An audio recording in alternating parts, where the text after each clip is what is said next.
Денес официјално стартува борбата за уписи на идните академски граѓани на Република Македонија. Откако поминаа матурските испити, идните студенти ќе се борат за свое место на универзитетските клупи. Уписите започнаа и во Кочани. Денес е првиот ден од уписниот рок, од утрово, значи има интерес.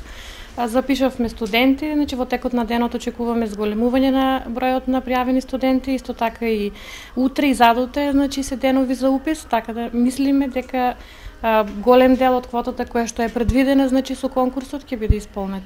Правниот факултет од Кочани со своите студиски програми преминува во Штип и дел од студиските програми ќе се отвараат по финансово право и административно право во Струмица. Додека правните студии од финансово право, административно и граѓанско право, кои досега беа во Кочани, сега се во Штип. Промена има и кај економскиот факултет.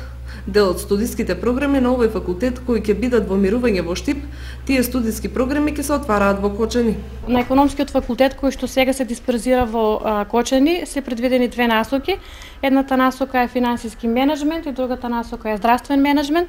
На финансиски менеджмент се предвидени 350 вкупно студенти, од кои што 200 во државна квота, 100 вонредни и 100 со кофинансирање и 50 вонредни, додека на насоката здравствен менеджмент се предвидени вкупно 30 студенти, од кои што 20 студенти во државна квота, понатаму 5 студенти со кофинансирање и 5 студенти вонредни. Значи тоа се двете насоки кои што од оваа година за прв пат, значи се дисперзираат во Кочани. Студенти кои студираат тука се запишани на правниот факултет. Тоа значи дека сите студенти кои се запишале на правниот факултет продолжуваат да студираат тука и си ги завршуваат своите студии, значи каде што се запишани. Матичен факултет им е пак тука, значи правниот факултет кај што се запишале, додека правниот факултет од оваа година се дисперзира, значи во Штип. Сите и во Струмица, да, исто така и во Струмица. Значи тие студенти за прв пат ќе се запишат во Штип и Струмица и таму ќе се завршат. Значи сите и покрај дисперзиите на студиите, сите студенти завршуваат онаму каде што се запишале. Независно од годината, дали се втора, трета, четврта, значи се завршуваат во местото во кое што се запишале.